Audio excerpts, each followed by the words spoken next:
So before what Ricardo said, final messages, so agreeing on the messages and wrap up, we'll hear an outlook of IGF 2024 by Dr. Amal Alawdah, Advisor and Director of International Research and Publishing. Here we go. Thank you. It is with great honor and privilege that I extend a warm welcome to you all to the Kingdom of Saudi Arabia for the Internet Governance Forum 2024. Your esteemed presence here signifies our shared commitment to forging a more inclusive and interconnected digital future. This year, we are immensely proud to host this prestigious event in the vibrant city of Riyadh. Our objective is to provide a dynamic platform for constructive dialogue, fostering the exchange of ideas and experiences among distinguished stakeholders from across the globe. We firmly believe that the international collaboration is essential to addressing the multifaceted challenges of the digital age and to building a future where everyone can benefit from the advancement in technology and the internet. In our unwavering dedication to the success of the forum, we're meticulously preparing all the crucial tracks, including the parliamentary track, the youth track, and the business track. We're committed to creating an enriching environment that supports productive discussion and enables effective participation from all attendees. The Kingdom of Saudi Arabia had made significant strides in enhancing its digital infrastructure and developing technical competencies. Our ongoing pursuit of Vision 2030 is aimed at transforming the kingdom into a global exemplar in various domains, particularly in digital technology and innovation. I assure you that we're fully prepared to welcome you and to host you in this event. We're diligently finalizing all necessary preparation to ensure that your experience here in the kingdom not only exceptional but also inspiring. The IGF 2024 host country will ensure that your stay in the kingdom in December this year is pleasant and fruitful. May the forum serve as a fertile ground for forging a new partnership and for the exchange of knowledge that will contribute to the enhancement of digital lives. We trust that you will find the forum's activity engaging and that you will derive great benefit from the thoughtfully curated discussions and sessions that have been designed to meet your highest expectation. You will honor us with your participation in Riyadh. We eagerly anticipate engaging in fruitful meetings and constructive discussion in December this year. Until then, let us work for the best IGF ever. Thank you.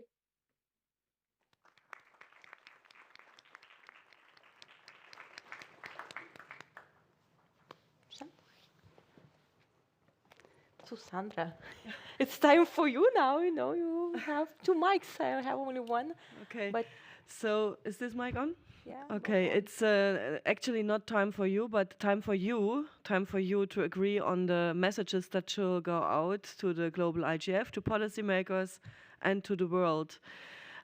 We have a slightly different approach this year in drafting the messages. You might remember that since many, many years, we are cooperating with the Geneva Internet Platform or with Deep Blue Foundation to draft the messages.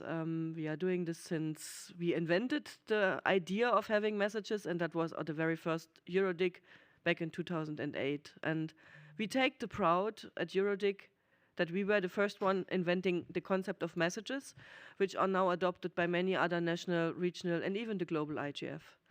So please consider this, what we are doing now, as really the basic outcome of this event.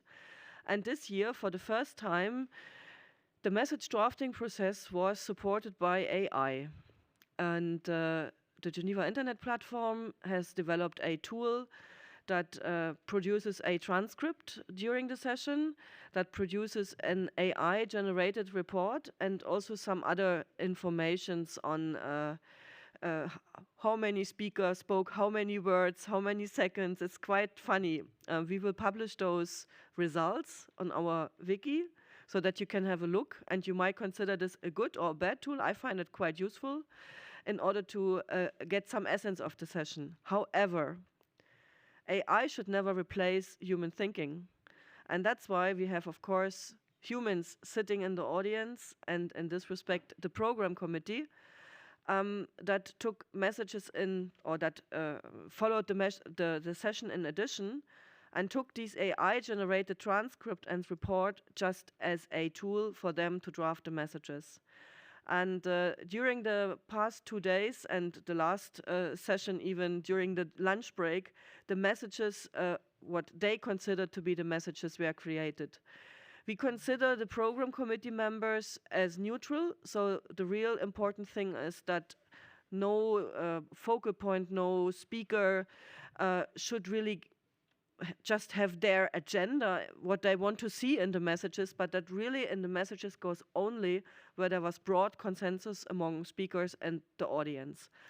We would also consider it a message if there was great disconsensus on a certain topic. This should also be transported as a message, because it needs to be said when there's disagreement, and that wouldn't have been the first time.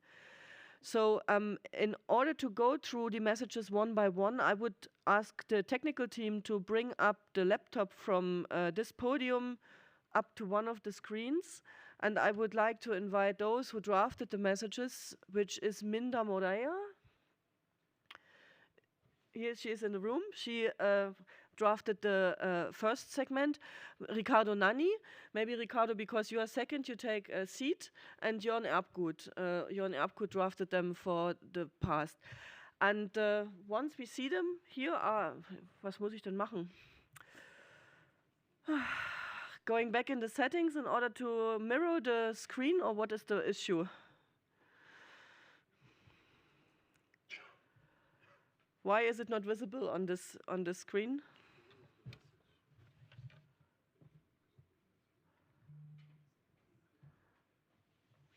You're my hero. Okay, here they are. And with this, Minda, I would actually give you the floor, because you were drafting them and you might answer some of the questions why this went into a message and why other things have been left out. Minda, please. Okay, thank you. Hello, everyone. And so the first message on topic 1, European policies and strategies, is there is an urgent need to ensure effective implementation of human rights frameworks online and to address the lack of awareness of these frameworks. And a concerted multi-stakeholder effort is crucial to help develop a clear and robust legal framework, ensure a proactive role of civil society influencing discourse, shaping and monitoring implementation, and emphasize the social responsibility of the private sector and its duty to respect the rights of users. On subtopic 2, we have concerted and coordinated efforts must be built on trust, cross-sectoral collaboration, and international cooperation, because they are vital to address cybersecurity challenges. These should include mechanisms for cyber cooperation in critical situations, such as wartime. This requires standardized training and education, as well as inclusive cybersecurity measures that cater to all segments of society. And finally, for subtopic 3, interoperability relies on a technical protocol, which is being addressed through standardization in the Internet Engineering Task Force, as well on the operational and economic will to connect and exchange. So it's vital to develop and refine mechanisms of market evaluation, enhance user choice, maintain end-to-end encryption and privacy across different platforms. The extraterritorial implications of the DMA and the potential impact on users who rely on non-EU messaging services must also be addressed. Thank you.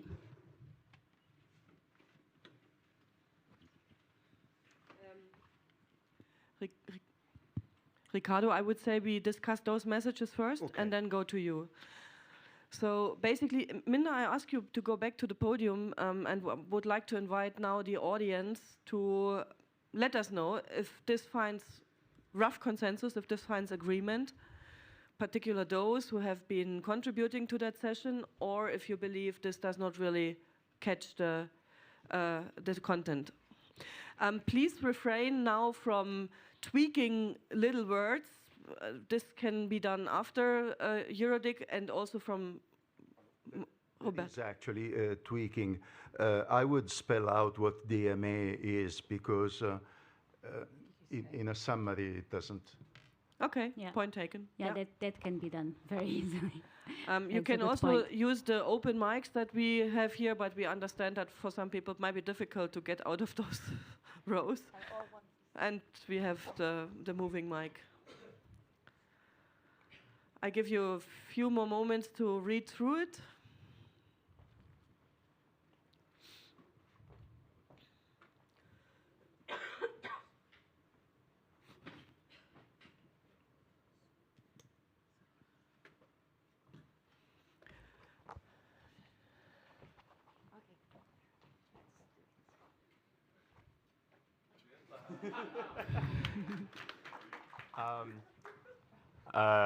Do I introduce myself? Izan Khan, former youth digger. I think the first subtopic, the first message, point A in particular, I'd like for us to be able to specify when we say robust legal framework, robust international legal framework, that would be broadly applicable across all nations, because otherwise it can be quite vaguely interpreted. And also, if you have a framework that enables nation states to interpret it however they want, effectively you'll end up with a fragmentation of the understanding of how human rights should be protected online. So I'd like to be able to specify that. That is one potential tweak, perhaps, but I think it's a pretty important tweak in my mind. And if that's something that gets rough consensus, then that's great. Thank you. Thank you.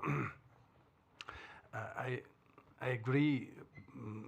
It's only a point in the second statement when it's written, this requires standardized training and education. I don't think that, I think it is necessary to have a standardization in the interoperability, but the standardized training and education is not, in my opinion, the right way. We need cooperative and flexible training and education, because you know, there are some different approaches, and especially in an evolving technology and science is necessary to think out of the box, not in the standardized way.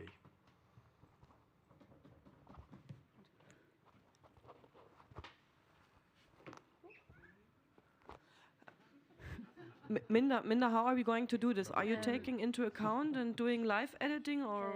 Yes, and maybe I will have to go back to the what was said, because what I wrote here was what was the consensus during the debate, but obviously I will include your remarks as well. The thing is, if you go back, we won't see what the final message is, and then it would so be difficult for the audience. We should really do it here, live, and see if it finds consensus. We might even go back to what was there before. So the first one was a robust. Okay, I could do that, but comments would also be an option, yes. But it needs to be on the record so that everyone in the rooms can see it. How do you do that? Because we're not sharing with anyone, right? No, but like, I thought. Yes. And then we do it. And then we do it later. So that the audience also okay. has the visual of. Okay, so let's put here. Going back to the first one, was a robust international legal framework, right?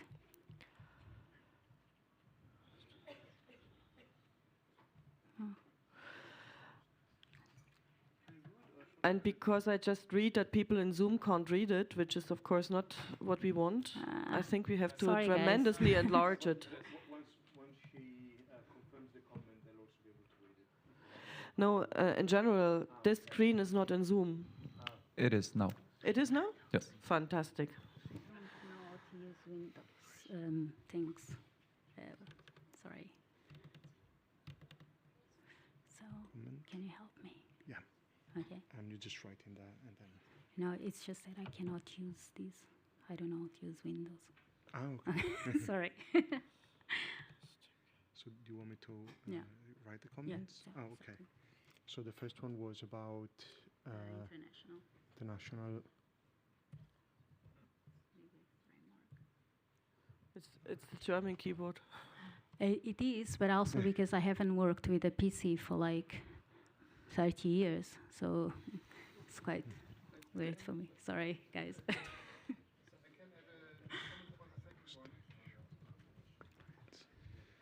Then we have. Okay, while they are typing, we have a comment from a remote participant, Joao. Yes, so Mike Nelson says, strongly disagree with adding international before legal. That endorses the lowest common denominator approach to human rights. Michael R. Nelson, Carnegie Endowment for International Peace.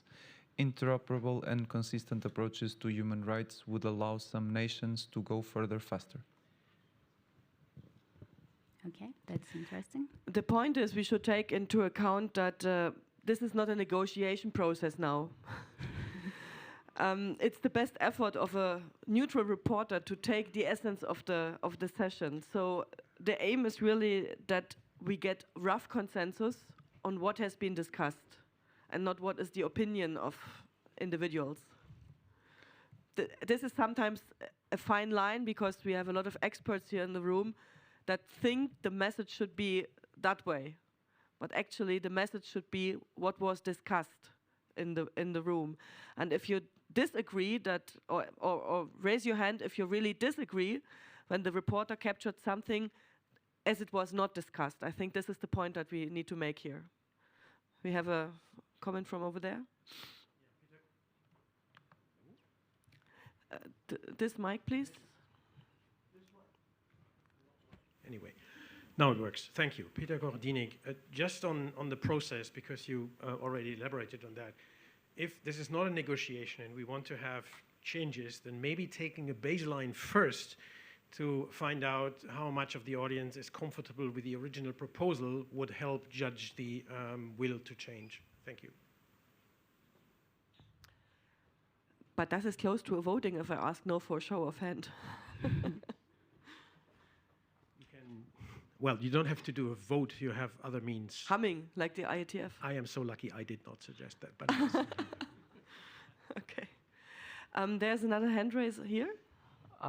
So first of all, I'd like to apologize because this is my first EuroDIG, so I'm the first time that I'm help drafting one of these messages. So I'm not entirely sure of how adequate this suggestion would be, especially with the comments on that this is not a negotiation. But I'd like to propose in subtopic number 1.c, aside from social responsibility, perhaps the need to foster from the private sector innovation so that these human rights respecting services are also competitive. But I understand if that's too much of a proposal for this. Minda, what is your take on this? Well, yeah, again, it goes a little bit further from what was discussed in this specifics aspect. So there was no clear linkage between human rights and businesses, even though there is obviously a guidance and framework, but it was more about the social responsibility and the duty that they have to protect those rights. And I think I tried to embed that in the discussion and not to include the human rights because it was obviously not mentioned. Okay, thank you.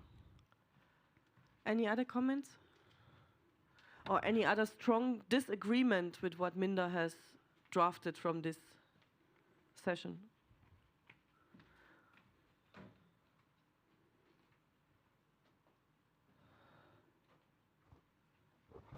Yes, Wouter Natris. I was not in this session because I was in other sessions as things go. But I would like, on the third one, to see if people who visit the IETF, whether they're comfortable what is being said there. Because yes, interoperability is addressed there, but they set a standard and then they nail it to the wall on the internet, and the commercial companies have to adopt or deploy that standard. And if that doesn't happen, nothing changes. So in other words, you address it, but you don't in the IETF, because that's what happens in the real world. So are people who are visiting the IETF, which are not, comfortable with the way that this is drafted? Thank you. Can people that are visiting the IETF comment on that? Just behind you. Hi, Vittorio Bertola. Yeah, I was the one on the panel that actually spoke about this. And yes, I think I tried to give some nuances, because yes, it's true that it's been addressed. At this point in time, we don't know whether it will succeed at the ITF, and also we don't know that even if it succeeds at the ITF, well, whether this will be adopted or whether we'll actually meet the policy objectives of the EU. But I thought we could work on this honestly online a bit, because it needs some thought how to put all of this without writing 5 more lines, which would be too much. There's another hand raised on the other side. Yeah, Peter Koch again, another visitor. I think the emphasis here is that the technical interoperability is addressed or worked on in the ITF, whereas the actual decision, and Wout made that point, the ITF standards are based on voluntary adoption. Now, in this case, probably the voluntary adoption will be helped a bit by that regulation, but from the standardization perspective, I'd say that's the right direction, and one needs to understand that distinction in the context of the session. But again, this is a message and not a summary of the session, so I support the text. Thank you. Okay, then we leave it as it is. Then I would like to ask one more time if we can go with these messages for the main topic 1, or if there are strong objections. This is not the case, then big applause to Minda, who drafted it. Thank you for helping me. Thanks, Minda. I know that's a challenge. And the next topic on GovTech, which was a topic that came into the agenda on the initiative of our host this year. They had a particular interest in this, which was well received, and we were very lucky to have that input. Riccardo Nanni took the responsibility of drafting the messages, so would you walk us through them? Yeah, so topic 2 is GovTech, putting people first in digitizing public services and the use of data. I will try to take notes as you comment, but this is not a QWERTY keyboard, so hands may be slow. I'm not used to it, so apologies in advance. Subtopic 1, so the first session on main topic 2, GovTech dynamics, navigating innovation and challenges in public services. This is how I summarize the general message by after listening to the session. Digital transformation in public administrations comes with stronger digital skills. Rather, I would say the need of stronger digital skills. We need mandatory training for civil servants. Cities and other PAs can innovate in collaboration with academia and the private sector with such projects as the GovTech Lab, which is active in Lithuania. Cities can also use open data dashboards to be more transparent to citizens by allowing them to easily visualize data about their living environment. I hope this summarized correctly the consensus of that session, but if anyone was present there, perhaps they want to raise their hand. Meanwhile, I will read the other 2 and then we can open the comments. Subtopic 2, European approach on data governance. The new EU legislation on data is creating new scenarios. Despite it, GDPR and the privacy at all cost principle are still central, as the Digital Governance Act recognizes the prevalence of privacy legislation. Tensions exist between the need to explore data and to open it for the public administration to be transparent, and the need to protect citizens' right to privacy.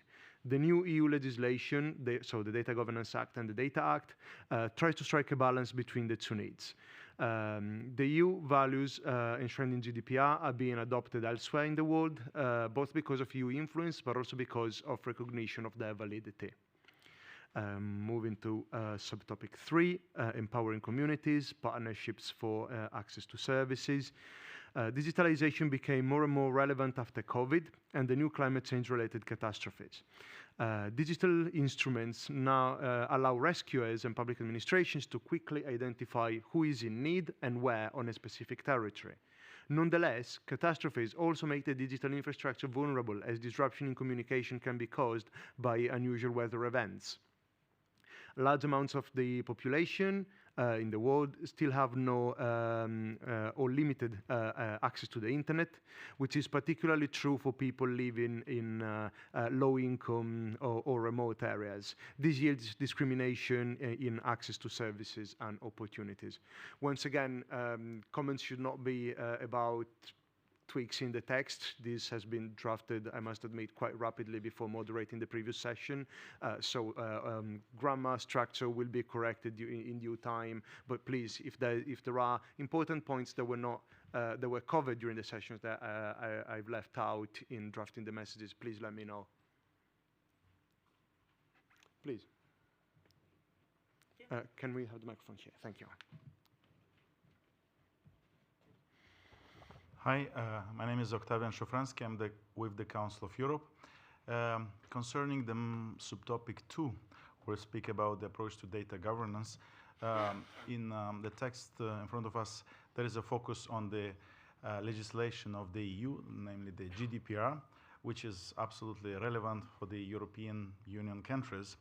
I think during the session it was also mentioned that for the countries of the globe outside the European Union, the Council of Europe Convention 108 plus is the useful reference, and I think we need to, how to say, specifically in the context of the upcoming IGF discussion, we can flag it out in our message. Thank you, I will add it. I see 2 more hands there at the top.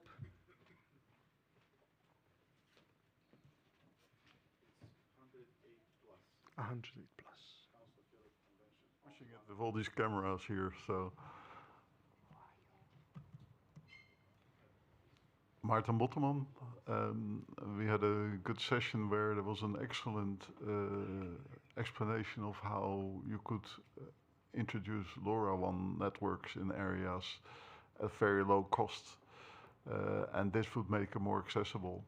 So there's 2 elements I think I would love to see in the third one. First is the reference to the digital divide rather than discrimination. The second one is very much relating to for relatively low cost, enormous progress can be made. Let's seek to make that possible or something.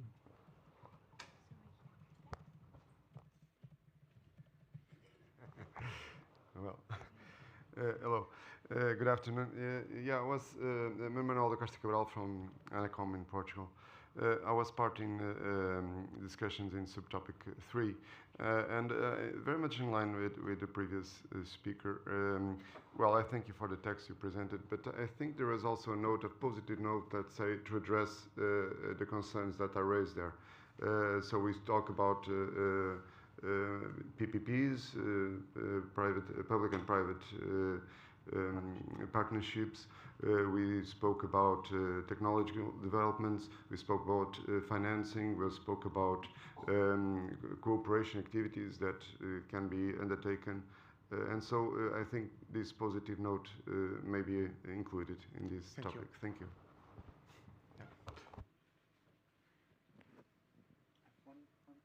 Yes, please. Yeah, I was not present in the session, but I'm asking, do we really say privacy at all costs? It did emerge as such, unless I misheard during the conversation.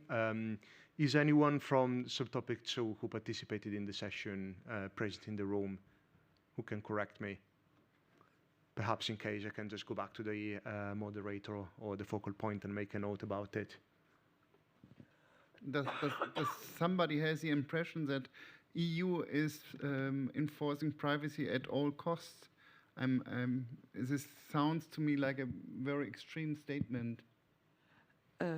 I was in the session indeed, and that was mentioned by the gentleman sitting on this chair who came from the business sector, that it was indeed, these were his words. Okay.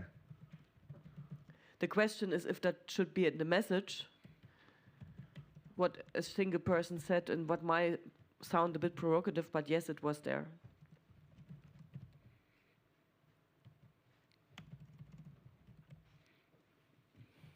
Thank you. Please. Can we have the microphone over here? Oh, or maybe that microphone is open. Yeah, I agree. Privacy at all costs could be quite strong. In particular, if it's associated with principle, could tweak that maybe. Ah, okay.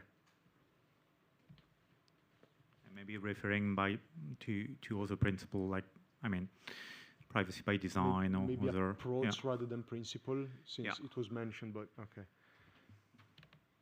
Not saying square brackets, but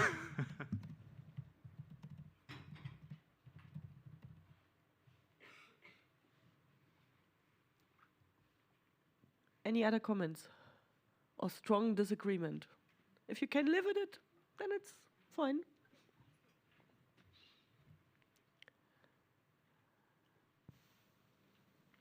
Yeah, just a small topic brought from Deborah. Accessibility was also discussed in the design criteria.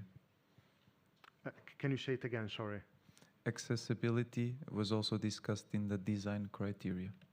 Ah, okay. So I guess there was subtopic 3, right? Access to service. Accessibility by design, maybe let's call it, just to have a note and then.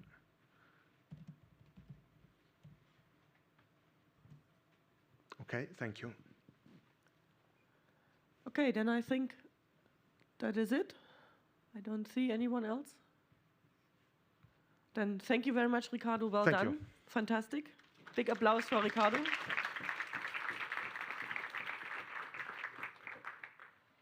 And the last session, I think this is the most challenging one in terms of time commitment, because we just finished before the lunch break, and Jörn really had to be very fast. I was not alone. Minder did the subtopic 1, and Desara did the first draft for the subtopic 2. So it was a joint effort. Subtopic 1, innovation and ethical implication, the proliferation of AI-related initiatives and documents, and the adoption of regulatory and human rights framework is key to fostering users' trust in AI technologies, to tackle AI's complexity and applications, and to provide tailored solutions to the specific needs of the diverse stakeholders. A multi-stakeholder approach to AI governance is crucial to ensure that AI development and use are informed by a variety of perspectives to minimize bias and serve the interests of society. A pressing ethical concern is the military use of AI, which is yet to be addressed by existing regulatory frameworks, but will need more focused attention in the near future. Should we discuss subtopic 1 first? Okay, so subtopic 2, the Framework Convention on AI and Human Rights, Democracy and the Rule of Law. The Council of Europe Framework Convention on AI, Human Rights, Democracy and the Rule of Law is an important step towards a global approach to AI regulation. The Council of Europe Framework and the EU AI Act complement each other. Further steps should follow by taking into account the need to address the growing issues of AI from a global rather than a regional perspective. And the subtopic 3, current AI detect. Well, it's about identification of AI-generated content. And current AI detection systems are unreliable and even arbitrary. That is why it is advised not to use AI detectors. Currently, we have to rely on critical assessment of content that takes into account that any content can easily be generated by AI. Watermarking and certification of origin should be a more reliable means to authenticate content and should be supported by regulation. So, any comments? Yep. Hi, hello. I'm Alden Creo. I was focal point in subtopic 3, and maybe I would have 2 comments. The first one is that I don't feel that what was said exactly was that it's advised not to use AI detectors. It's true that we got one intervention that was sort of in that line, but I don't feel that it's the general consensus of the session. I think that this session was more about they are not completely reliable, so we should be aware. We didn't have an example of one being reliable, and we had several comments that you should not use them. So, but maybe we can have other voices. I wouldn't feel comfortable at EuroDIG to say, well, you should be just cautious using them, because they are not reliable. Well, I mean, I'm just saying that because like then we also went into the discussion and we talked about the fact that like sometimes, for example, there's some systems that fail more in like specific languages. So if we are not using AI detectors at all, why talk about AI detectors in the first place? So I feel that if there was a discussion... It's kind of a future discussion that there was speculation that they might fail more in different languages, but we have had no experience so far that they are better in something than in other things. I mean, well, that's just the impression I had from what was said in the session, but maybe we can also get opinions by other people on that part. But if you have a proposal for a different wording, maybe we can see how we can integrate it. But I don't think we should recommend to use those systems. Oh no, I'm not saying recommend. I'm just saying that my feeling is that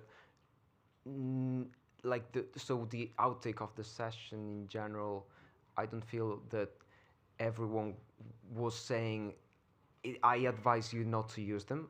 I feel that the general consensus was more we should be very mindful that they are not reliable. I just don't feel that everyone was saying let's 100% not use this thing. I feel that some people said we can use this thing, but we should be aware that they are not reliable.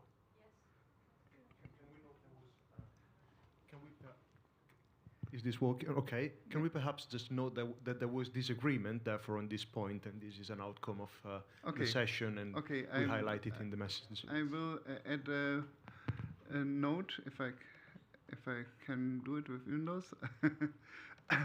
Okay. So okay. Question not recommended to use or to use with very high level of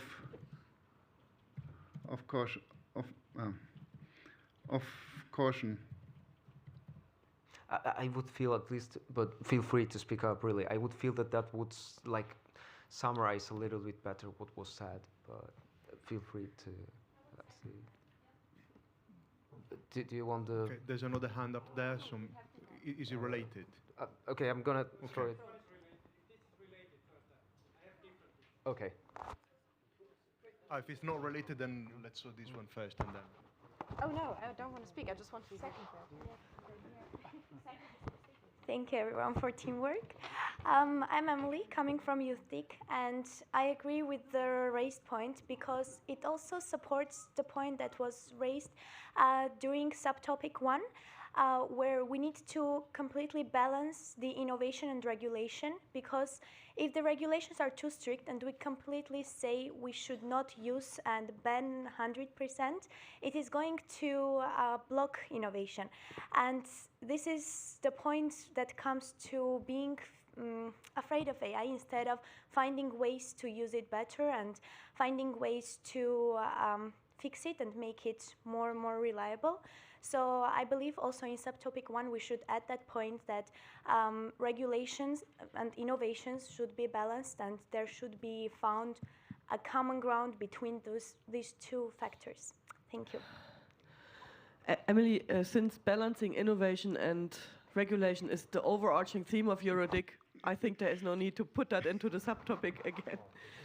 But I feel there is consensus on that this message is possibly a bit too strong, and we should rather say not enough reliable, or yeah.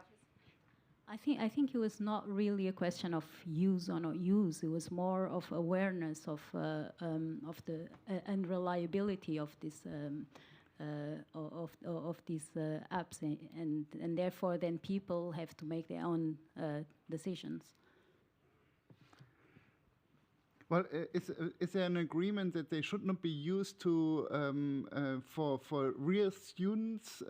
We talked about the dangers that this poses to students, and if you use those things with misqualify works of students, I think there was an agreement that this is a real risk that we need to. But Jörn, I have the feeling you are continuing the discussion from the session now. Okay. And I really feel that there was broader consensus on softening this a bit. Okay. And there is another hand raise over there. Yep. Jacques Beglinger, Swiss IGF. Well, I'm fully agreement with what you said before on balancing. But my issue is on subtopic 3, the middle sentence, which should also add something that that there should be education on the threats, on possibilities of generative AI on all social levels, on all levels. Yep, I agree. It was in the first draft, and due to space restraints, we took it out because well, it's true for every topic. But I put a note that, of course, the education and awareness and critical thinking is important. I think the term critical thinking was what was used in the session. Disagreement. I think precisely we could word critical assessment somewhat stronger and put in more active. And it needs help for critical assessment. Put it as you want, but it needs more than just critical assessment. Okay. So I will put a comment. So you said critical thinking, critical assessment. Critical assessment. Assessment and education. Does this cover it, or what kind of wording would you? Well, I think its critical assessment is on the individual level, but it needs efforts, external efforts to foster critical assessment. Okay. Efforts to foster critical assessment and education.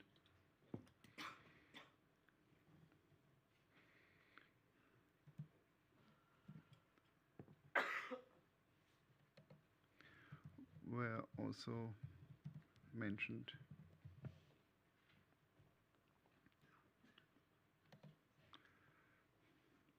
Any other comment? Yes, please. Can we have the mic? While it travels through, I will. You're doing better and better. Maarten Bottemon again. On the second one, I very much support what is said there, and it looks good. But let's use the opportunity that the Tomalabmakausis from the ITU was here to also refer to that explicitly and refer to the AI for Good conference. So such as has been started by the ITU with the AI for Good or something. They mentioned some principles that are clearly going global up and beyond the COE and the EU AI Act. Okay, so your idea would be further steps should follow. No, but AI for Good is a conference that that addresses these issues, but it's not regulation. So where would you put it in the context of regulations? I'm a bit puzzled. To further this at global level, world level conferences such as the AI for Global Good will be necessary, because we will not be able to come to a regulation until we understand with each other that there is principles that we agree upon. That is a clear first step on our way to a more global harmonization of principles in this matter. Okay, so coming up with further regulation requires for us like the AI for Good conference. No? Okay, so what we are not mentioning here another conference in a message. Okay, so what but your proposal was to mention it. Coming up for further regulation requires a global level interaction, starting with establishment of principles before we get to global harmonization. It's kind of long. Okay. I can make a note that we should consider this. Maybe this, and then we. I just think it's worthwhile to have some link in, because I think it's some excellent value to EuroDIG and strengthens the EuroDIG message that ITU has been here to also contribute to that debate. To link to the importance of global forums and conferences to progress a global understanding or something. To progress global understanding. Okay. Yeah, sorry. Just a quick comment on this. Francesco Vecchi from EuroDIG. Yeah, I was going to say it. Not just global fora and conferences, but also civil society. I believe it's a key stakeholder in this case. To the of global forums, including civil society. Already where? Sorry. Pardon? No, I don't see it now. Sorry, where is it? So you would say global fora, including civil society, or what was your proposition? Including all stakeholders probably would be better. Yeah. Of course, including all stakeholders, particularly civil society.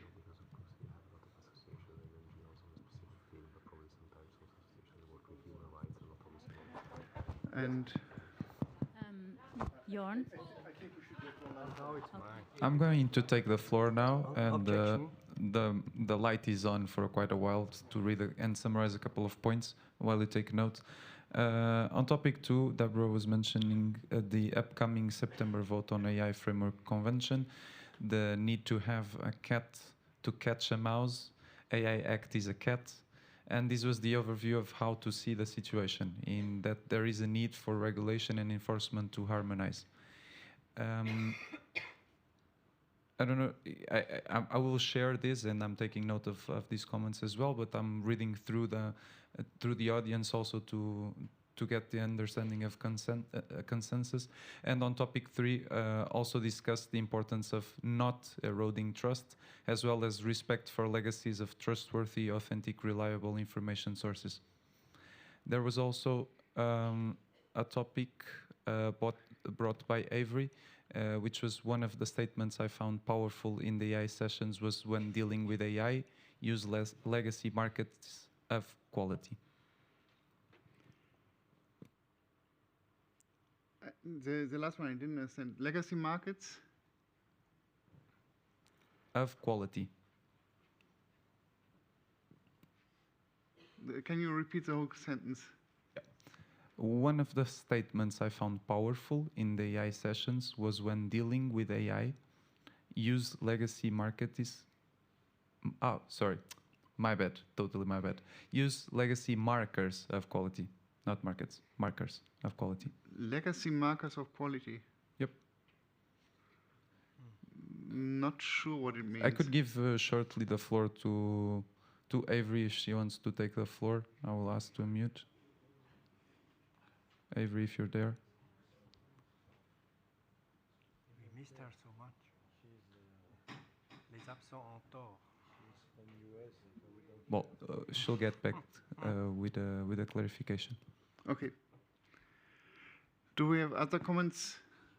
I just wanted to go back to the previous comments because I was in that subtopic 2 session, and I don't think that there were particularly strong messages, those ones that came there.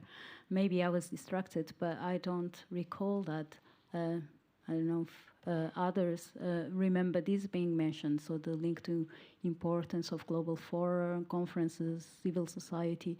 I think that there was a very focused discussion on the Council of Europe convention. And I don't think that we particularly focus on those topics. I tend to agree. I think we agree that these global fora are important, but it was not part of the discussion. Discussion focused on the regulation. So does this mean that we should remove this comment, or maybe this is to be decided in a later stage? One more comment in the back. Is it related to this one? Yes. Okay, then you have the mic anyway. Jacques Becklinger, Swiss IGF. I think we are several here just sitting. We oppose for strict logical reasons, not for content, that we add civil society in this sentence. It's just stakeholders are stakeholders, including. Nobody is particularly stakeholderish than others. Okay. And since we are a multi-stakeholder forum, I think it goes without saying that we always talk about the inclusion of all stakeholders. So maybe we should do a disclaimer on top of messages saying. But can we just remove the comment? Maybe it's going too far, and we see that we are including discussions that we didn't have. Although we think it is important. Okay. Hello, this is Avery. If I can correct the comments I made, pardon me for not having a camera on.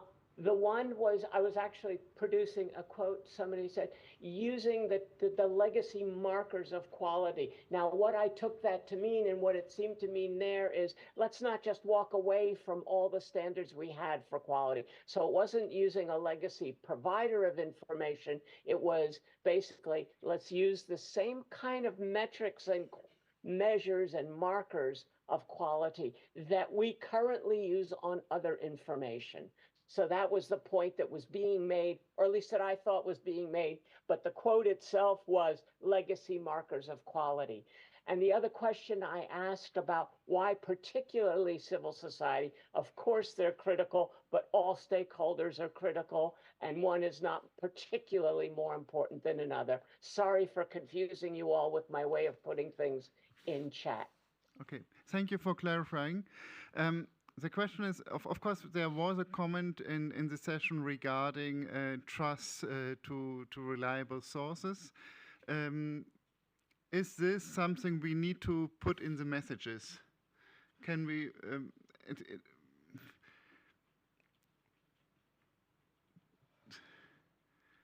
it kind of it seems to me to be general and not really necessary to be in the messages. So if you agree, then we do not put it in the messages. No objection. So, okay, thank you. Any other comment? Yes, please. Yeah, this is just short comment. I think that you really did a great job summing up the session more or less, and I feel that subtopic 3 is kind of already well summarized. Maybe if you would like to consider something that was also discussed, but really, like, this is just to have a summary, so I understand that we can't put everything, but there was some discussion as well on, like, minorities and how they are affected by the fact that we train systems in English mostly, etc. That was at the end of the session, more or less, so there was also some discussion on that. If you want to consider that when rewriting the messages, maybe that could be there, but it's also, well, we aim to have like a short message, so like, it's not that I disagree with the way it's written, it's just to I agree. something. It was mentioned, and the risk to minorities was mentioned, and the misqualification, of course, is a particular risk. We did not discuss in depth whether minorities are fostered by LLMs that can translate everything and makes everything accessible, or whether they are disadvantaged because LLMs are not trained in their language as much as in other languages. So I think this might be a very interesting topic, but I don't think this was the center of that topic. Yeah, I agree. I just wanted to point that out just in case, but I understand that. I think it looks more or less like it's a broad summary, so I think that's good. Yeah. Okay, the process for these messages will be the reporters will rework, including the minor comments. I think there was no strong disagreement on all of the messages. Will work on this. It will go on the commenting platform and will stay there for 1 more week. And this is then just for the org team, for focal points and org team and reporters to find the final wording, which will be very close to what we've seen here. So there won't be different messages. But we are running out of time a little bit. We have 1 more message to agree on, and this is basically a very important one on the Global Digital Compact and on the international processes. And I will set up the computer for the last set of messages and ask also Mark Cavell already to come down because he drafted them. We basically drafted them already in a team on Tuesday morning. It was in the agenda, everyone was invited, and there were indeed a number of people in the room who agreed already on something. So this is not the work of a Soleil reporter, but of a team, and it was open to everyone actually. So I will put this up now. Mark, no need for your computer.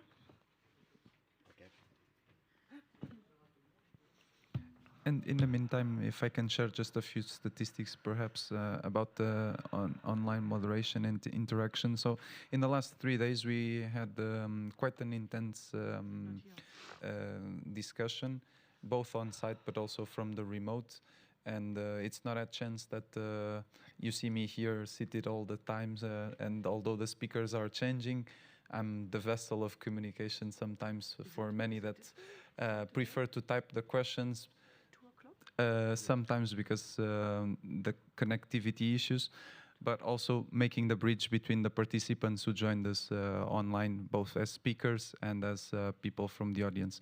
So we had around 20 to 30 participants joining in remote.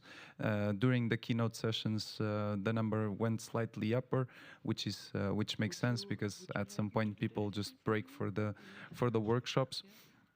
But it's really interesting, and the discussions that also some of you, because the names keep popping up as people who prefer to have a digital twin somehow in the Zoom session and come and continue or extend their points of view. And it's really interesting, at least first time on my end to do so. So I'm really thankful also for that opportunity. And I think you did a marvelous job, Joao. Thank you very much. Can I ask the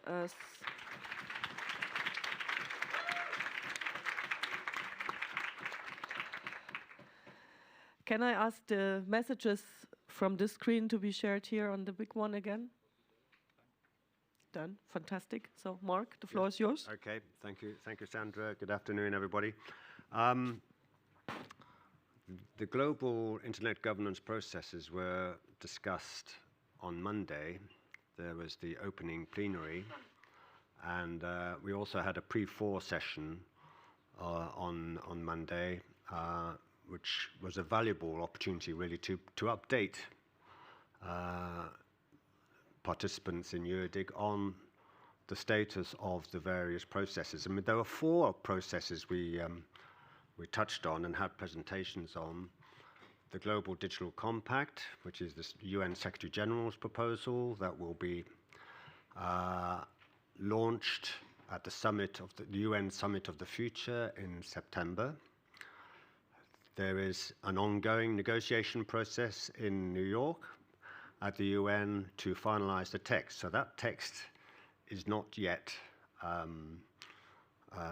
finalized, but we have been tracking the progress, and we have been consulting on the iterations of the draft as it's gone through negotiation. There have been 2 so far, a 0 draft and a Rev 1 draft.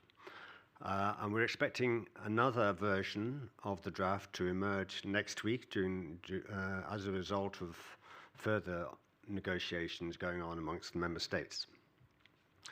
So that was the GDC. The other 3 are the WSIS Plus 20 review, and Anna Neves, the Vice Chair of the Commission on Science and Technology for Development. I don't know if Anna's here, actually. She led the presentations and discussions on the WSIS Plus 20 review. We also had presentations on Net Mundial Plus 10 and the outcome documents from that in Sao Paulo a few weeks ago. And also we had a presentation from the European Commission on the Declaration for the Future of the Internet, the DFI as we refer to it. So the discussions have touched on all those processes. We have come up with messages relating to 2 of them because they were the most sort of discussed and most immediate processes that we felt would be good for EuroDIG to develop messages on. Indeed, the messages on the Global Digital Compact, our intention is to communicate those messages following this EuroDIG meeting. If everybody agrees on the text of these messages, we will communicate those to the co-facilitators in New York of the GDC process, the permanent representatives of Sweden and Zambia. So we had, as Sandra said, we had a drafting session on Tuesday morning on the GDC ones, and this is what is up on the screen now. Shall I just quickly read through? I'll go through them quickly. So 5 messages relating to the GDC. EuroDIG looks forward to the opportunities to amplify the process and objectives of the Global Digital Compact, GDC, following the Summit of the Future. EuroDIG offers to play its part in contributing to and monitoring progress in the implementation of GDC commitments at the local and regional community levels. Now, this picks up a statement in paragraph 73 of the current draft of the text about the role of the IGF and its national and regional networks. So there is acknowledgement in the text, as it currently stands, to the potential contribution of regional IGFs such as EuroDIG and also at the national level. The second message, EuroDIG strongly supports the commitment in the Rev 1 draft text, the current draft, of the GDC to strengthen the multi-stakeholder model of governance and advises against any watering down of this commitment in the finalization of the text in the coming 2 to 3 weeks. So as I say, this is an ongoing negotiation, and we in our discussion, a point was made that there's the risk that there will be some pushback on multi-stakeholder governance possibly from the G77 and China in the current negotiations. So this is our message to the co-facilitators, that we would not, in effect, oppose any watering down of this commitment to multi-stakeholder process. Next message, EuroDIG believes that the GDC process should build on the strong foundations established by the WSIS instead of creating new mechanisms. So this is in effect a restatement of what we've been saying as a community of stakeholders all throughout this process, that we would not want the GDC to start setting up new entities, new processes, which would duplicate existing ones created by the WSIS in particular, which have been proven to be so successful and should be built on. So it's a reaffirmation of that position that's been communicated by stakeholders in Europe on many occasions so far. Next message, EuroDIG supports enhancing the role of the IGF. This picks up really the sort of sense in the drafting of the GDC that the IGF has an important function, but there are points about the continued evolution of the GDC and improvements to it as well, to increase its inclusivity and diversity of participation, and also issues like funding. So this statement really affirms our commitment to the IGF and the continuing evolution of the IGF. And then the final one, EuroDIG recommends simplifying the process of GDC follow-up and review of the implementation of the GDC commitments, with a substantive role for the Internet Governance Forum and the WSIS Forum, so that non-governmental stakeholders can fully contribute to the process. Now, if for those of you who've looked at the current draft and the section on the follow-up, it's quite a complex array of UN entities that are being tasked with particular aspects of review of the implementation and the follow-up of the GDC generally, following the Summit of the Future in September. This is going to be a challenge for stakeholders to connect with those various UN processes, to have the capacity to engage, to be able to navigate them.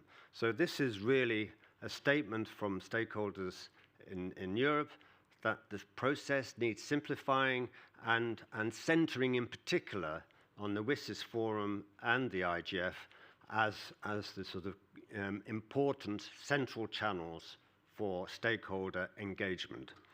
So those are the 5 proposed messages for the GDC. We also have, we have to scroll down to cover the WSIS plus 20 maybe we do this first. Oh, we'll do it first. Okay, yep. So the questions to the audience is this something you could support to be sent out? There's a thumb up. Are there thumbs down? Are these agreements or are these hand raised? Right. Okay, that looks like it's a hand raised. So many hands went up, so sorry if I missed one hand raise. These bright lights make it difficult to see everybody, True, actually. true. Thank you, Sébastien Bachelet. I have 2 questions. The first one, it's when we say that EuroDIG offer blah, blah, blah at the local level, I think we need to find a way, or don't we need to find a way to talk about the local IGF or the national IGF? And my second question is, do we have somewhere, because I understand that we didn't finish with the messages, something supporting what's happened in Net Mundial? Thank you. Oh, sorry. Well, the national level, the local and the regional community level is mentioned, Sebastian. So this is in the first part. And on Net Mundial, we discussed in this drafting group whether we would like to cover each and everything, but in order to send a strong message on one process, we suggested to concentrate on, as Mark said earlier, on the two ones that have been all around in the discussions, much stronger than the declaration on the Internet of the Future and the Net Mondial. That's why we took those two out, not commenting on those. For the first one, it's written, we talk about, but it's that EuroDIG will take into account, not the local activities. Therefore, I think we need to say that EuroDIG offered to play its part, but maybe that the local level will also take part of this monitoring of the process. And not because it gives the impression that we are jeopardizing the monitoring. We will do that just through EuroDIG and not the other level.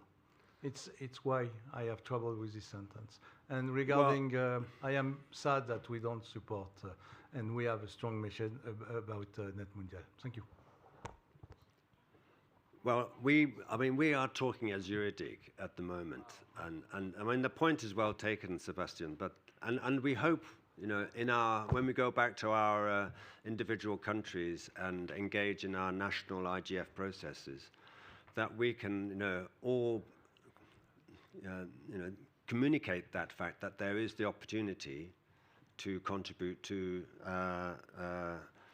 taking forward, promoting the GDC and undertaking activities relating to its implementation at the national level. But for the purposes of a EuroDIG message, I think we just have to focus really on what we have discussed here as the European regional community. I hope that. We haven't discussed, you know, how to do this at the European level really yet, but at the national level we haven't discussed at all. And we can't speak on behalf of all the national IGFs, can we? No, we can't. There is another hand raise in the bottom. This is Thomas. I'm here in the back. So one minor and one more important comment. The minor one is I would always refer to the UN IGF, because those countries and stakeholders that are not really happy with the multi-stakeholder approach, they need to be reminded that this is a UN institution, so that sometimes it helps them to see it in a more positive light. It's a detail. I would just add the UN IGF.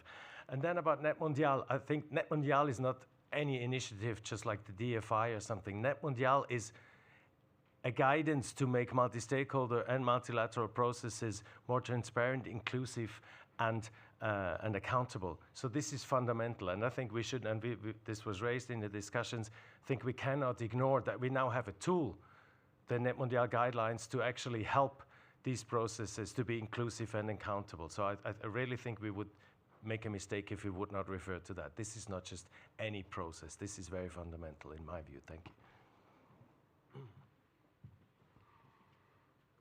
Okay, shall we take that away and consider then an additional message? Okay, either Thomas, you're making a very concrete proposal where to add Net Mondial right now. Please, then we need to get it in now, or it has to be a drafting process that is open. Give me 5 seconds and then. Okay, 5 seconds. Let's go to the visits maybe first. 12. Five Italians. But otherwise, any other comments or disagreement? Giacomo. You support Sebastian. No, Giacomo, you are not. You need to have the microphone. It's just next to you. Okay, I can Not come alone, with a suggestion. sorry, I think that we need to mention the national IGF. This is not only a EuroDIG proposal. I think if not, we are reducing our importance, let's say.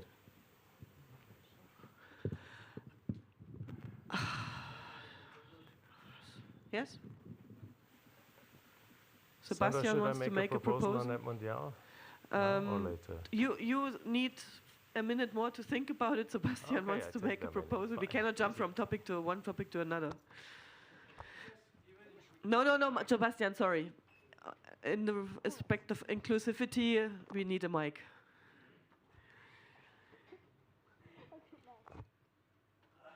Well done.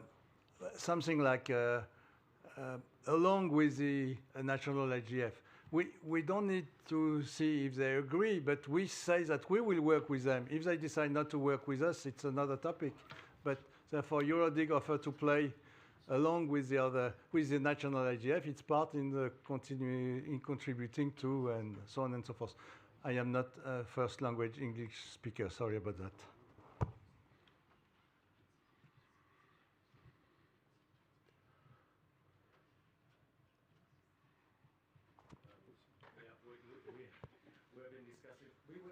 At the very end, where you say, so that non-governmental stakeholders can fully contribute to the process, using the Net Mondial multi-stakeholder guidelines as inspiration to make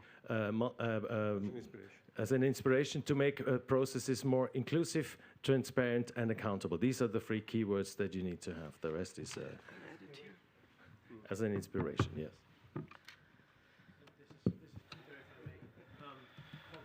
Please call them Sao Paulo guidelines.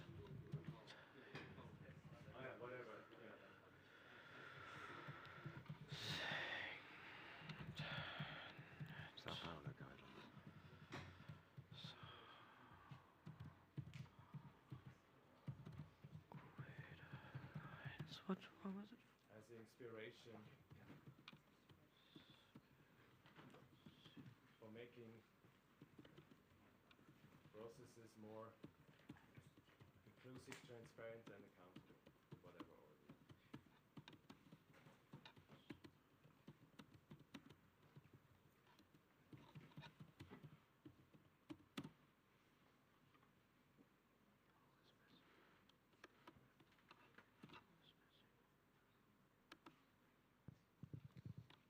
Okay. Good.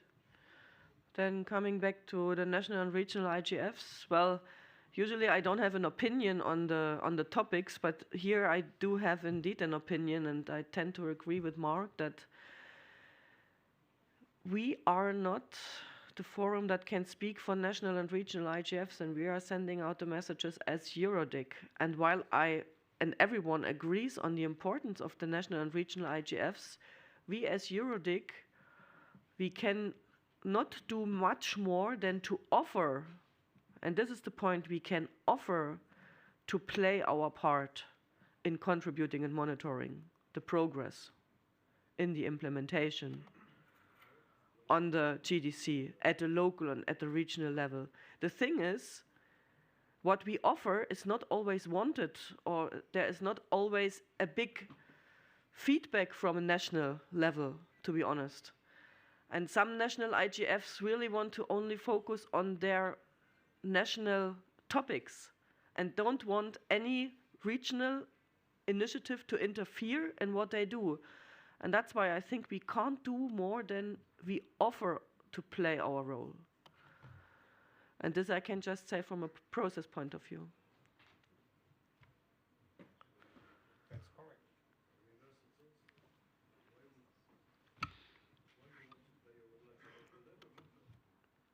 It's not that the local level plays no role. This is not what it's saying.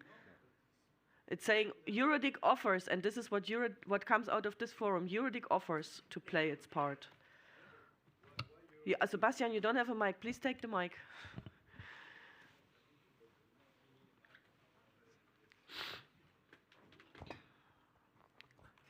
Yeah, then, okay, if you want in that direction, but why you think EuroDIG will play a role at the local level, therefore? It's either we say we will play the role along with IGF, as it includes the local level, or we say at the regional level, as it's our level. It's one or the other, I think, but up to you. I think the question is rather, what is our role? What can we do? And this would be another big discussion on what is the role of EuroDIG, but we say we can offer to play. But we have 2 more hands raised that I would give first Wolfgang, so if the mic can go down to Wolfgang, and then Adam is on the open mic. Is there a way out? Okay, my proposal is full stop after GDC commitments. Full stop after GDC commitments. And delete at the local, regional, and community levels.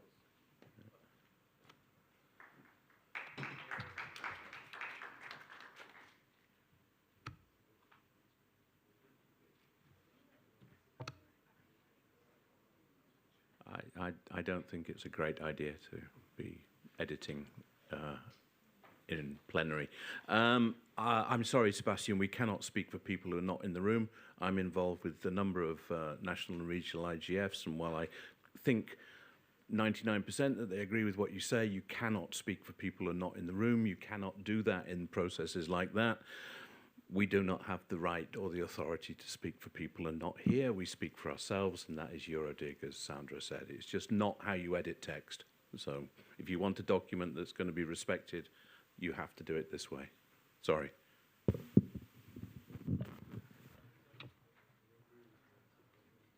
Okay. Are there any other? There's one from Lucien. On something else entirely. On the third paragraph, it says should build on the strong foundation, etc. And I'd say strong accomplishments or something like that, or add accomplishment somewhere. Maybe strong accomplishment of the WSIS instead of creating new mechanisms. Feels. I mean, stronger. So, yeah. If I understand you correctly, you want to add something to the effect that we should build on what has been achieved by these foundations created by the WSIS. Okay. It's, I mean, it could imply. Maybe that comes in the WSIS paragraph?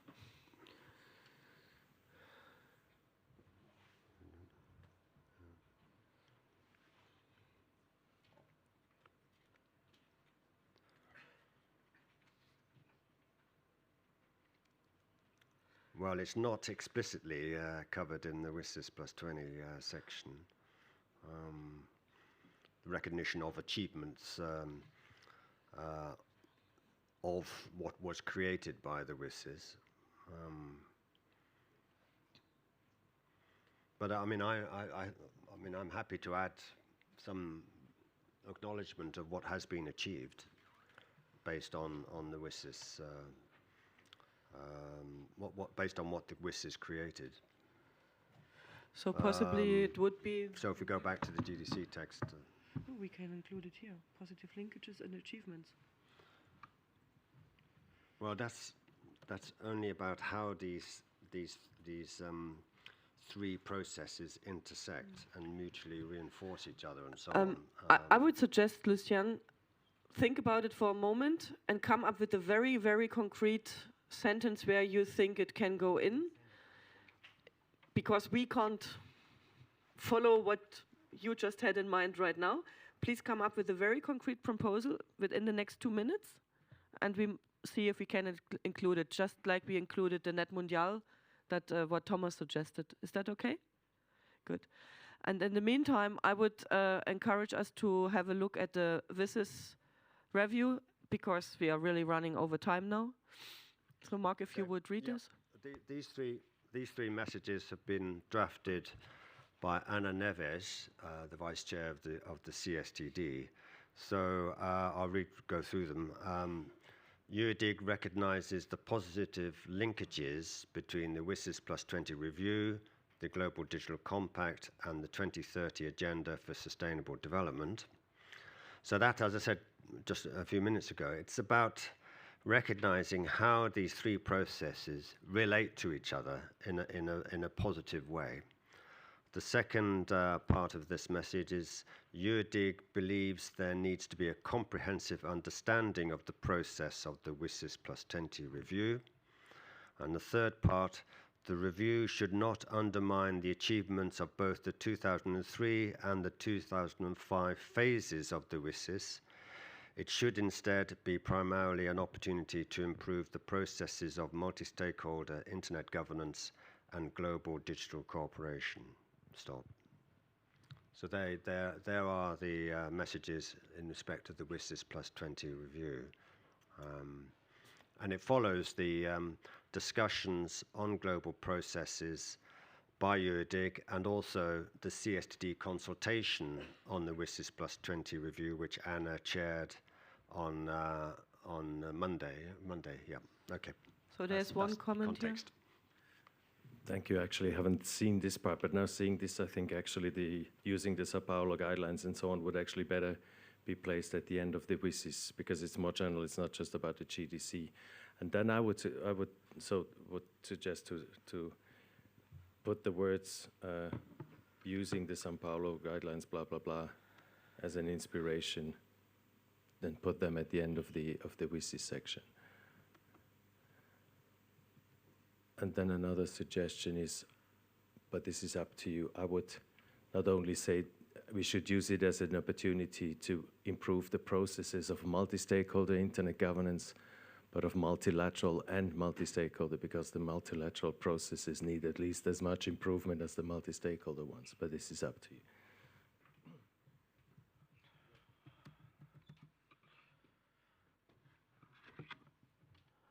Okay. Any comments or major concerns on the WSIS review message? Carl? Thank you very much. Carl Gomberg from the Internet Society. I had one addition on the last paragraph. I think we're missing in the WSIS the implementation of the Geneva Plan of Action. It's very focused here on internet governance, but there is a whole aspect of the WSIS that is about expanding connectivity, etc. So there should be something around further progressing the implementation of the action lines, I think. I'm also a bit questioning improved processes of multi-stakeholder internet governance. That sort of presumes that there are problems today, and I'm not really sure what those would be when we're talking about internet governance. So those are my comments. So how would you replace then when you say improving is too wrong, enhancing? We have a concrete suggestion, please. Enhance in that case, because improve, it sort of presumes that there is some problem with internet governance. I mean, we know that the internet governance system is actually working very well. Okay.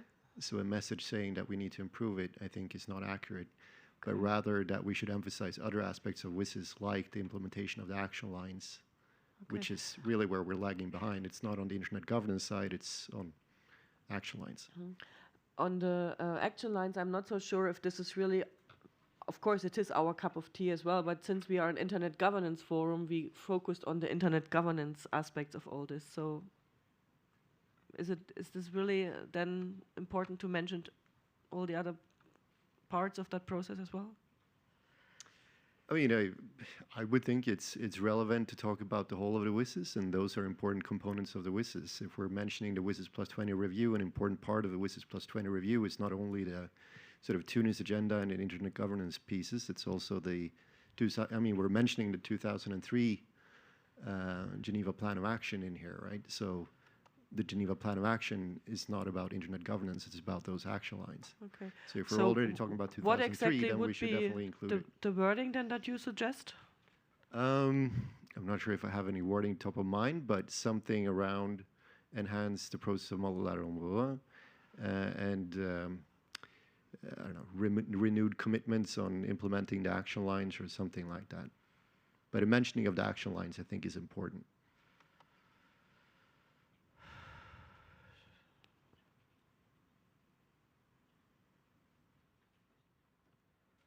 My only thought is perhaps after we refer to the two phases of the WSIS, we could add something like with particular reference to the action lines.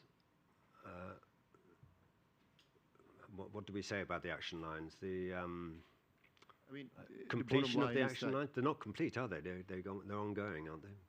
I mean, they haven't been realized. The objectives of the action lines haven't been realized. I mean, we're still talking about 1/3 of the global population is not connected, right? Like those type of issues should be a focus of the Plus 20 review process. They are really the critical pieces of the Plus 20 review. It's not the internet governance part. The internet governance part works well. Sure, you can enhance it, but the world is not struggling when it comes to governing the internet. They're struggling with connecting the unconnected, if you're looking at it from the WSIS perspective.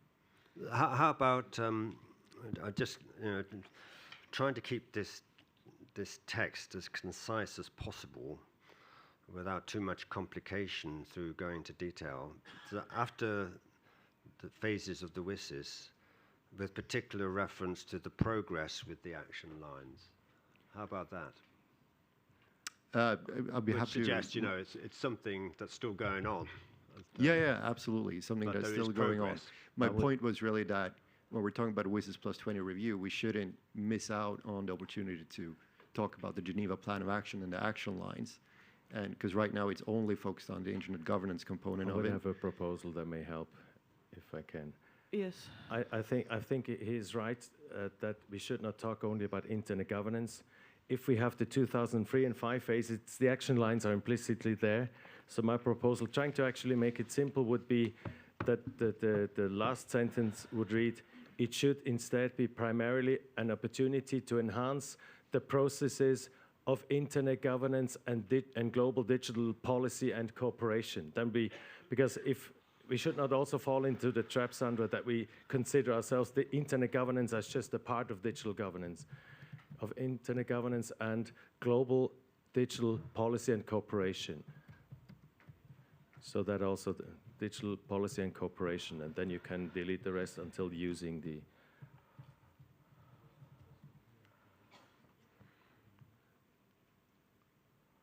Yep. Okay. That makes it clear that it's not just internet governance, that is the whole picture. The point is, if our narrative is to speak about what has been discussed here, we did not discuss the action plans. This is the point. I understand that's fair enough. your thing, but it was not discussed in this forum. Right. Yeah, but the thing is, this is why digital policy, we discussed AI, we didn't just discuss, the question is, what do you understand by internet governance? And again, if we risk to be interpreting it very narrowly, so if you just keep it as general as this with reference to both, we then say that internet governance and global digital policy is the whole thing. And we did not only discuss critical internet resources here, we discussed many other things that are way beyond a core, a narrow interpretation of internet governance. So I think that should... Okay, I think there's consensus here.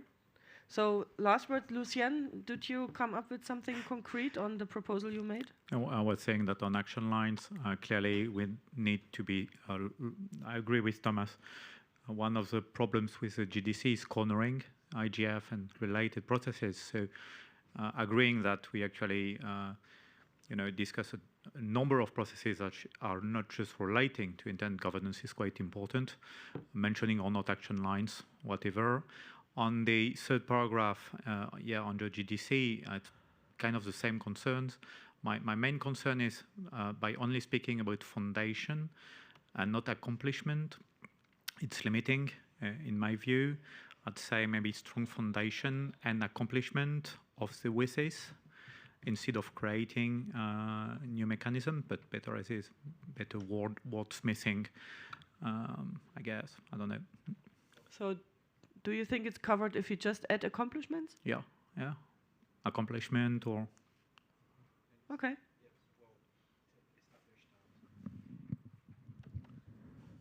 A slight linguistic thing. Yeah. You can't establish an accomplishment. Yeah, that's what I was going to say. Olivier Crepin-Leblanc speaking. So just make it strong foundations and accomplishments of the WSIS. Of the WSIS. Okay. Yeah, that fixes it. Okay. It Thank you. makes it stronger, better, in my opinion.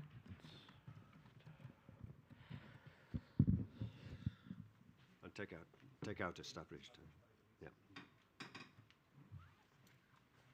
I mean, thank you for that. I mean, it's a valuable addition, but of course, the key message is not to set up new processes, new mechanisms. That's the real inherent key message here.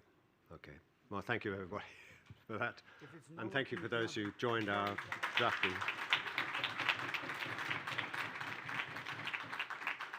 Okay, thank you very much. Please stay in the room for a little while. Pardon? Oh, sorry. If you allow me, just a short comment regarding the enhancing the role of the IGF comment. I think it needs some more flesh to the bone, if you allow me to say. Because certainly when we are talking about the IGF, we are talking about resources, we are talking about institutional capabilities and so on. Just as a remark that if you could maybe elaborate a bit more on it going further, that would be useful. Many thanks. I'm Janne Hirvonen, Finnish MFA. Yes, thanks. We did discuss this in our drafting, because I was really focusing on inclusivity and diversity and so on, but we decided to sort of converge all our thoughts about evolving the IGF with this simple statement. So it was a matter of establishing a text that was simple and resonant. Do you want to add anything, Sandra? The thing is that that sentence, EuroDIG supports the enhancing role of the, and we will include UN IGF, was a paragraph before. And we started discussing about this paragraph in detail, and then we said, let's make it a really strong and simple message, and that's it. That was, huh? Shorter is better, says the gentleman in the front. Okay. Ministers, when I was working with the UK government, that was a message from the ministers, always keep the things short. So. Yeah. Is there a final comment from, but don't open Pandora's box again, please. Is it working? Yes. Well, I am. The messages are not there anymore, but in the WISs, the second one, it doesn't mean anything. I can't repeat it because it's not there, but they're simply, I'm thinking, what are we saying here? I think it needs an example or a message after what is being said, because it means nothing what it says. Actually, the word watering down is a pretty strong word, and it means quite a lot. It means that the current status of the draft as it is acceptable or is appreciated, and that it should not go beyond what we have at the moment, because there is a risk that in the next negotiation phase... No, it's the WISs one, the second WISs one. This one? Right, in the WISs, the second one, in my opinion, we don't say anything, because anybody can be, whatever the word was, I can't read it, but I think it doesn't have a meaning what it says there, and I think that it needs an example or it needs an explanation. Now it disappeared. Oops. There it is. The EuroDIG believes there's a comprehensive understanding. What does it mean? It could be that 100 people think it should be destroyed, and then we think it's a comprehensive understanding. It could be everybody agrees that's a good idea to continue it to plus 40. Anna is unfortunately not in the room. I can tell it. You don't work for a government. You're not negotiating in the UN. The way I read it, is just saying, don't rush, don't take unreflected decisions now, i.e. create new institutions. That's what I think it says. In diplomatic language, that's what this would mean. It's not supposed to mean anything but wait and don't do anything now. That's maybe that helps. Okay, so wait until everything comes. I think this is a good final word. Okay, any last comment of great substance? No, then let's go to the last part of that evening. I need Thomas here again, and I also need Rainer to bring me some stuff. And I would like to, first of all, also invite Rima, our moderator of the 3 days. Rima, do you have a final word to say to the audience from your point of view? First of all, thank you for everything, for being here. Thank you all, the team who helped me and supported me. And what you heard messages. So now it's time to spread them. As I said, that day zero, Vilnius is the perfect place from where you can spread the messages all over the world. And I was thinking as well that you already have everything, especially you diggers. You already have everything, so just believe yourself and do what you want to do what you believe. That's the main thing from my own life experience. Not very long, but still, I know when you believe, you can do whatever you want. Just believe in yourself and what you want to do, what you want to change. That's my message to you all. So thank you, guys.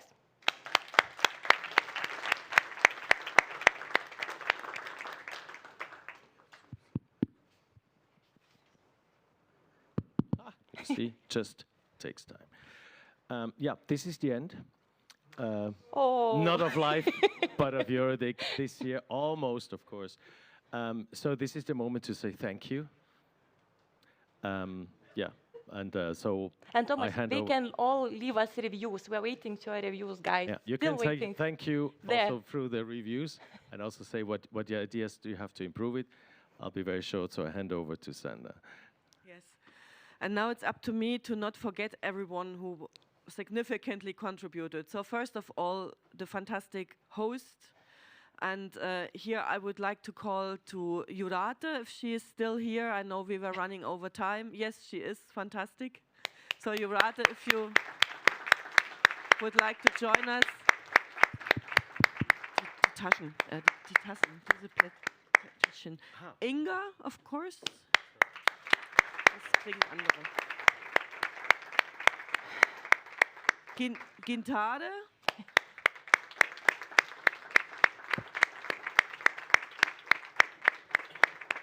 Of course, Rima, you should take your seat here as well. Seat.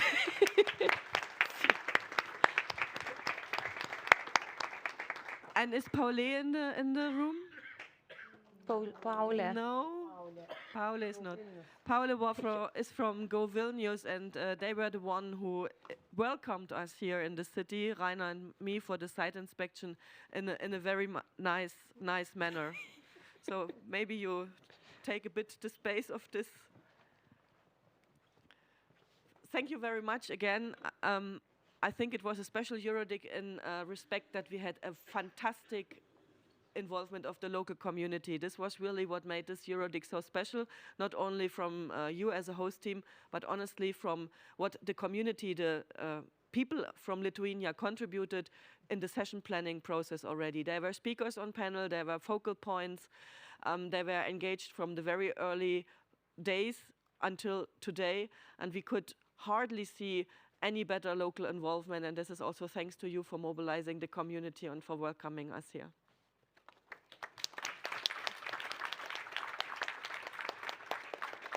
So it would be fantastic if your community stays connected to EuroDIG, and if we will see some of you or some of those who were active here today in the future. That would be really fantastic. And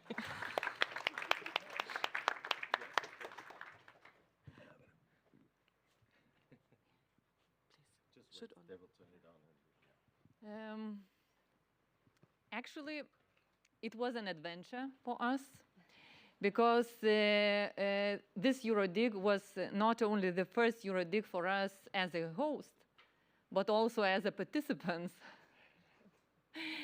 So secondly, it was a really interesting experience and a great honor. And I would like to express my gratitude for sharing that experience and honor with our partners and supporters. And also, I think that it was successful. And it was successful because of you, participants, that you were engaged, you were active, you shared your ideas. You even employed AI to draft the messages. So I think it's really very successful. And finally, it was powered by Communications Regulatory Authority, by RT, our team, our great team. And, you know, not to have a wrong impression that only 4 of us participated in organizing and hosting. I have to, you know, I have to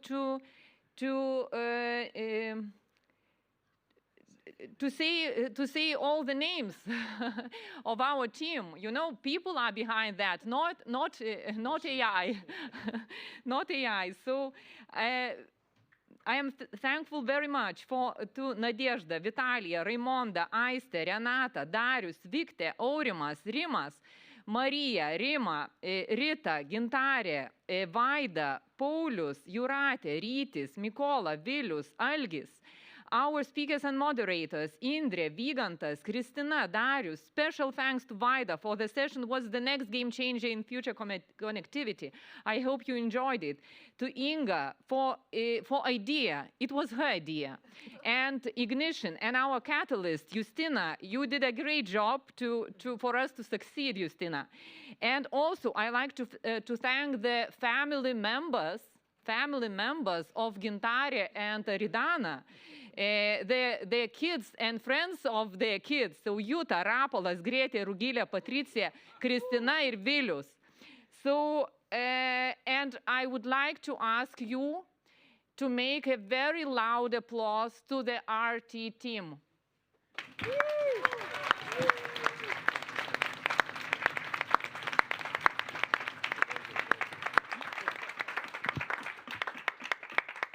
And because there are so many, it would be too much to have them all here on stage, but we would like all of you to be outside for a family picture.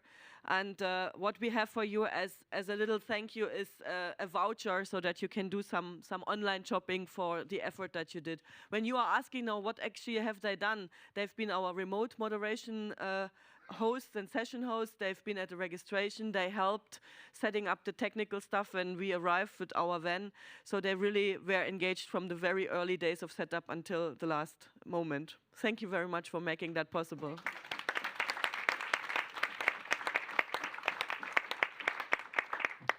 And then I would also ask if there are still some of the cooperation partners in the audience, namely the Ministry of Foreign Affairs of Lithuania. Is someone still here? Because they also contributed a lot with sending out invitations, reaching out to high-level participants. Oh, wonderful. And as well, the Ministry of Transport Communication. Is someone here from this ministry? And the Ministry of Economic and Innovation. And the Information Society Development Committee. So I would like to ask those people to come also to the stage. I said the Foreign Ministry. Foreign Ministry was mentioned. So only two ministry representatives. Okay. Indeed, when we...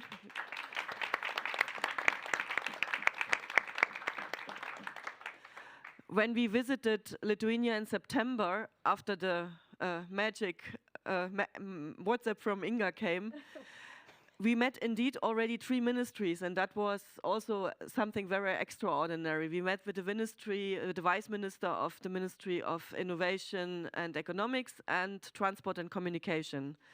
And Agne, the Minister of Transport and Communication, even represented the EuroDIG messages from Tampere at the global IGF in Kyoto. So also from the ministry level, there was a fantastic involvement. And the Foreign Affairs Ministry, as I said, already reached out to their counterparts across Europe, trying to get the greatest involvement here also on a high level. So thank you very much for that. And we have a big box for you with some liquids involved, and we hope that you and your team will find a good time soon to enjoy a little wine from the region where I'm coming from. It's the same region where these presents are coming from, Meissen.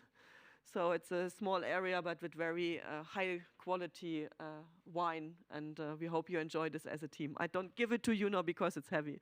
You just take it.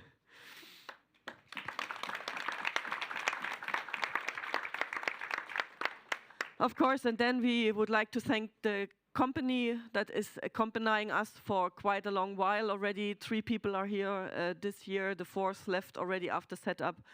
We met them in the pandemic. They are getting better and better every year in order to really provide a smooth transition between pictures, sounds, and that everything works really perfectly. A very big thanks to Nadja and Rainer. Nadja, I think you should come down now. Nadja and Rainer, I think you should both come down. Elisabeth, you have to. Yes. Nadja, Rainer, and myself, plus Elisabeth, to a certain extent, are basically forming the secretariat. We are not more people; it's only the 3 of us. Nadja is responsible for all the youth participation activities, which is quite a lot. Rainer is responsible. If you worked for EuroDIG, you have possibly communicated with him on the session planning process, and you will recognize that Rainer never replies in less than 24 hours, even faster. That's really extraordinary. He's working day and night in order to have the wiki up to date and to help and assist the session planners to the greatest extent possible. So thank you, Rainer and Nadja.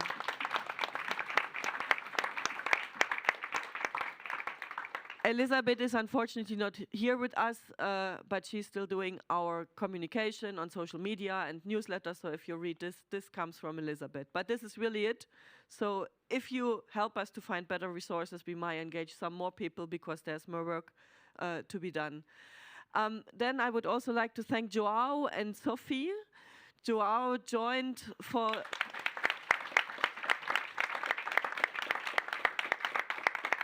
Is Sophie in the room? Yes, please come down. Joao is a former EuroDIG participant and was on the organizing team of EuroDIG this year, and also now took over here a vital role as the remote participation moderator. Well done, Joao, fantastic job.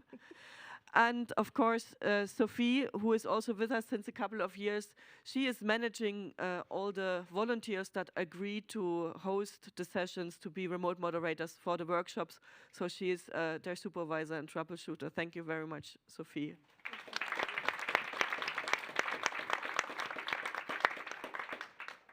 We did not have captioning this year, only for one session, but still we are in contact with them. We hope you did not miss captioning too much. The transcript that was generated by the Geneva platform reporters or by Zoom, we will see which transcript is of a better quality, will go into the wiki. So we are not missing the transcript entirely, we just didn't have the fun to provide live transcription here. But also a thanks to Caption First, who stepped up for one session for people that have particular needs because of disabilities to have also a live transcript. We only did it for one session. And I think this is it. Did I forget anyone? Yes, of course, there's always though. It doesn't always need to be me to say thank you, Sandra. You are, again, every year more amazing than the last year. And just thank you. And it's a great honor and pleasure to work with you.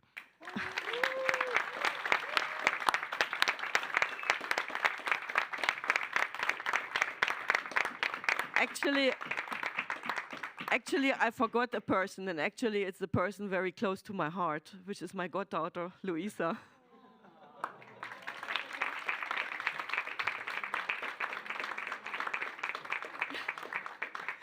Luisa joined the EuroDIG team this year, and then at a very early stage took over being the timer and decorating the stage and everything. So for her, it was the first experience at EuroDIG. Thanks for joining us, Luisa. And sorry for forgetting you.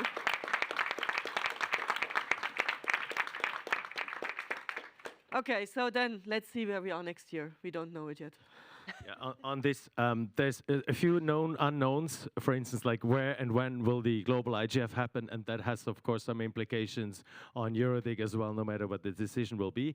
We hope that by the summer break we more or less know what that will mean, and then we have to take it from there. So it's a little bit like life has become unplannable. We are also part of life, so this is how it is, but we are getting more and more flexible and agile and dynamic and so we'll somehow find a way. Thank you, Aaron.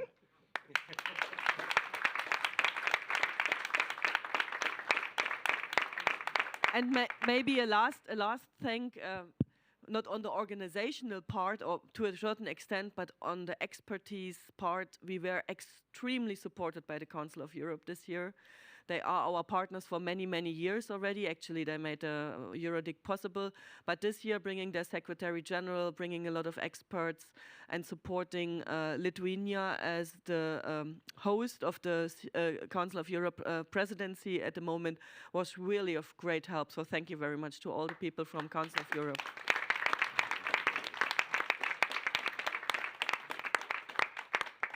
But that's it.